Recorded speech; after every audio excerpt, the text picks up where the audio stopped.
ఒకవైపు భారత్ పాక్ల మధ్య ఉద్రిక్తతలు పెరుగుతున్న వేళ దేశంలో కూడా ఇది రాజకీయ ఉద్రిక్తతకు పొలిటికల్ స్టాంప్కు కారణమవుతుంది. తాజాగా కాంగ్రెస్ అధ్యక్షుడు మల్లికార్జున్ ఖర్గే ఒక సీరియస్ ఆరోపణ చేశారు. ఏప్రిల్ 22 రోజు పహల్గామ్లో దాడి జరిగింది. ఏప్రిల్ 19 జమ్మూ కాశ్మీర్లో ఒక అఫీషియల్ ఈవెంట్లో పాల్గొనటానికి ప్రైమ్ మినిస్టర్ నరేంద్ర మోడీ వెళ్లాల్సి ఉండే. 3 రోజుల ముందు ఈ పర్యటనను మోడీ రద్దు చేసుకున్నారు. అధికారికంగా ప్రకటించిన సమాచారం ఏంటంటే వాతావరణ పరిస్థితులు అనుకూలంగా లేవు కనుక క్లైమేట్ కండిషన్స్ వల్ల ప్రైమ్ మినిస్టర్ టూర్ రద్దయింది అని ప్రకటించారు. కానీ మల్లికార్జున్ ఖర్గే ఆరోపణ ఏంటంటే అంతకుముందే జమ్మూ కాశ్మీర్లో టెర్రరిస్ట్ అటాక్ జరగవచ్చు అన్న ఇంటెలిజెన్స్ ఇన్పుట్స్ ఉన్న నేపథ్యంలోనే ప్రైమ్ మినిస్టర్ మోడీ పర్యటన రద్దయింది.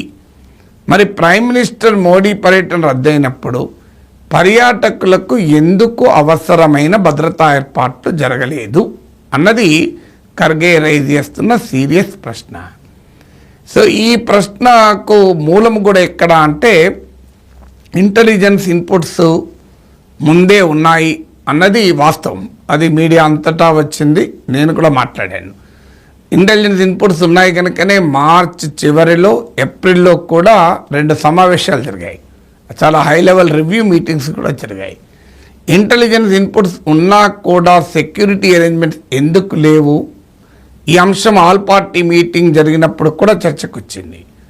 4,000 మంది పర్యాటకులు బైసారన్ వ్యాలీలో ఉన్నప్పుడు మరి ఎందుకని అక్కడ 4 జవాన్లు కూడా లేరు? నిజంగానే 4 జవాన్లైనా ఉంటే తీవ్రవాదులు అంత ధైర్యం చేసేవారు కాదు. ఒకవేళ తీవ్రవాదులు ధైర్యం చేసి ముందుకొచ్చినా మన సైనికులు వాళ్ళను మట్టు పెట్టేవారు. అందువల్ల ఇక్కడ క్లియర్ సెక్యూరిటీ లాస్ కనబడుతుంది. అది పహల్గామ్, గతంలో కూడా ఆడ అటాక్ జరిగింది. అమర్నాథ్ యాత్రకు ప్రధాన బేస్ క్యాంప్ అది. జూన్ 1st వీక్లో అమర్నాథ్ యాత్ర మొదలు కాబోతుంది. అమర్నాథ్ యాత్రకు దేశవ్యాప్తంగా రిజిస్ట్రేషన్లు మొదలయ్యాయి. అనేక సార్లు గతంలో అమర్నాథ్ యాత్ర తీవ్రవాదుల టార్గెట్గా కూడా ఉంటూ వచ్చింది. అన్నీ తెలిసి ఎందుకని పహల్గామ్ బైసారన్ వ్యాలీలో భద్రతాపరమైన ఏర్పాట్లు లేవు? జమ్మూ కాశ్మీర్లో అడుగడుగున సైనిక దళాలు, సిఆర్పిఎఫ్ దళాలు ఉంటాయి, మరి ఇక్కడ ఎందుకు లేరు అనే క్వశ్చన్ ముందుకు వస్తుంది. సో ఈ ప్రశ్న ఆల్ పార్టీ మీటింగ్లో కూడా అపోజిషన్ రైజ్ చేస్తే సెంట్రల్ గవర్నమెంట్ కూడా అంగీకరించింది సెక్యూరిటీ లాస్ జరిగిన మాట నిజమే అని. ఏ లోపమో జరిగి ఉండకపోతే మన అందరం ఇక్కడ ఎందుకు కూర్చుంటామని ఒక సీనియర్ మంత్రికి కూడా వ్యాఖ్యానించారు. అమిత్ షా వ్యాఖ్యానించారని కూడా వార్తలు వచ్చాయి. సో అందువల్ల security loss government of India admit చేసింది. మీకు ఇది అన్ని పత్రికల్లో టీవీలో వచ్చింది. భద్రతాపరమైన లోపం జరిగిన మాట నిజమే అని. అందువల్ల వాస్తవంగా ఇంటెలిజెన్స్ ఖర్గే చేస్తున్న ఆరోపణ ప్రకారం ఇంటెలిజెన్స్ ఇన్పుట్స్ చాలా స్పెసిఫిక్గా కూడా ఉన్నాయని. అంటే శ్రీనగర్ పరిసర ప్రాంతాల్లోనూ ఇతర కపుల్ ఆఫ్ అదర్ ప్లేసెస్లో కూడా స్పెసిఫిక్గా ఇక్కడ టూరిస్టులనే టార్గెట్ చేసుకొని హోటల్స్ పైన అటాక్లు జరగవచ్చు అని. సో అందువల్ల టూరిస్టుల పైన అటాక్ జరిగే అవకాశం ఉంది అని కూడా స్పెసిఫిక్ ఇంటెలిజెన్స్ ఇన్పుట్స్ ఉన్నప్పుడు శ్రీనగర్ అవుట్స్కర్ట్స్లో హోటల్సే కాదు, బైసారన్ వ్యాలీ కాదు, ఆల్ పాపులర్ టూరిస్ట్ ప్లేసెస్లో కట్టుదిట్టమైన భద్రతా ఏర్పాట్లు జరగాలి. కానీ ఇక్కడేమో బైసారన్ వ్యాలీలో అసలు ఏమాత్రము జీరో ఏర్పాట్లు. అది ఎవరికైనా ఆశ్చర్యాన్ని కలిగించేది. దానికి కేంద్ర ప్రభుత్వం ఇచ్చిన వివరణ మరింత ఆశ్చర్యాన్ని కలిగించింది. ఆల్ పార్టీ మీటింగ్లో అపోజిషన్ అడిగితే కేంద్ర ప్రభుత్వ ఆన్సర్ ఏంటి అంటే ఆ బైసారన్ వ్యాలీ ఓపెన్ చేసినట్లు రాష్ట్ర ప్రభుత్వ అధికారులు మాకు తెలియజేయలేదు అని. అసలు ఆశ్చర్యం వేస్తుంది ఎక్కడైనా. బైసారన్ వ్యాలీ ఓపెన్ అయి 4,000 మంది పర్యాటకులు వెళ్ళినప్పుడు అందులో 14 రాష్ట్రాలకు చెందిన పర్యాటకులు ఉన్నారు. 14 స్టేట్స్ ఇంక్లూడింగ్ ఆంధ్రప్రదేశ్, హైదరాబాద్తో సహా 14 రాష్ట్రాల్లో ఉన్న పర్యాటకులకు బైసారన్ వ్యాలీ ఓపెన్ అయిందని తెలిస్తే కేంద్ర ప్రభుత్వానికి తెలియదంటే ఏంటి? ఆశ్చర్యంగా ఉండదా? సో దీనికి ఆన్సర్ లేదు ఎక్కడ. ఎందుకంటే బైసారన్ వ్యాలీ సాధారణంగా అమర్నాథ్ యాత్ర ప్రారంభమైన సమయంలో ఓపెన్ చేస్తారు. ఈసారి కాస్త ముందుగా ఓపెన్ చేశారు. ముందుగా ఓపెన్ చేసింది కేంద్ర ప్రభుత్వానికి తెలియదు కనుక భద్రతాపరమైన ఏర్పాట్లు లేవు అని వాదన ఎలా నమ్మగలము?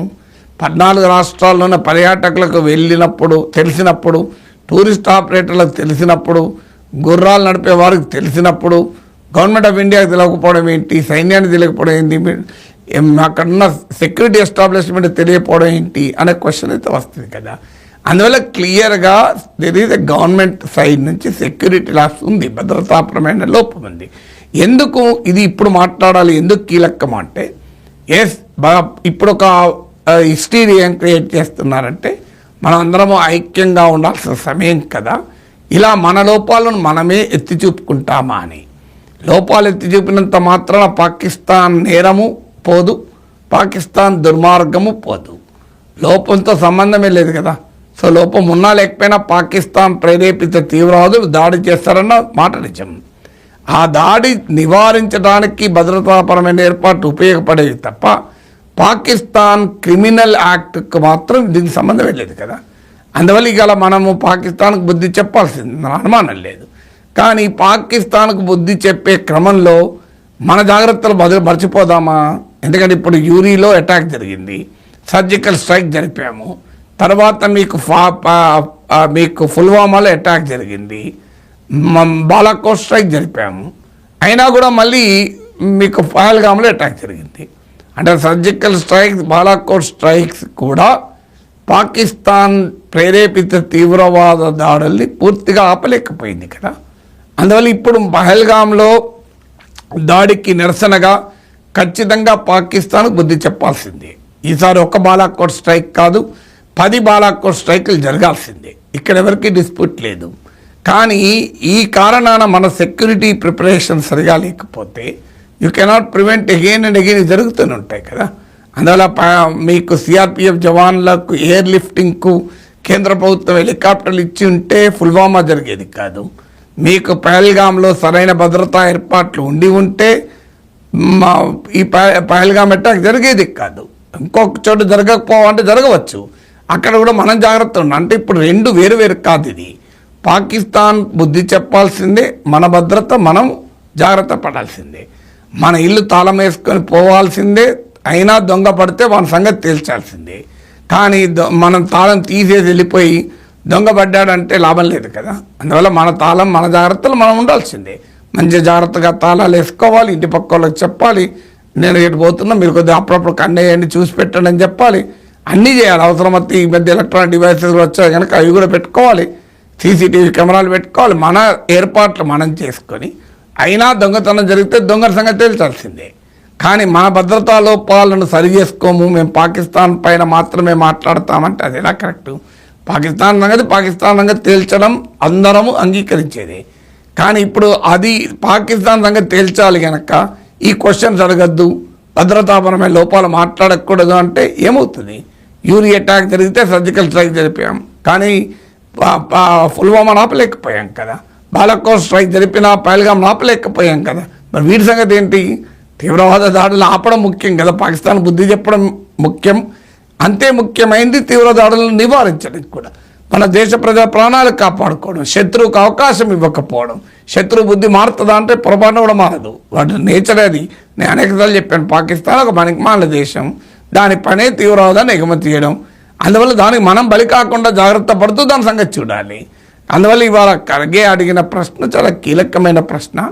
నిజంగానే ప్రైమ్ మినిస్టర్ పర్యటన ఇంటెలిజెన్స్ ఇన్పుట్స్ వల్లనే రద్దయితే మరి ప్రైమ్ మినిస్టర్ విషయంలో తీసుకున్న జాగ్రత్త అవసరమే, మరి పర్యాటకుల విషయంలో ఎందుకు తీసుకోలేదు అనే క్వశ్చన్ అయితే వస్తుంది.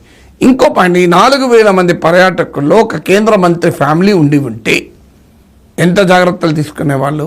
ఓ గవర్నర్, ఏదన్నా ఒక రాష్ట్ర గవర్నర్ ఫ్యామిలీ ఉండి ఉంటే, ఎవరన్నా ఒక్క విఐపి ఫ్యామిలీ కనుక ఉండి ఉంటే పరిస్థితి ఎలా ఉండేది? ఎన్ని జాగ్రత్తలు తీసుకునేవారు?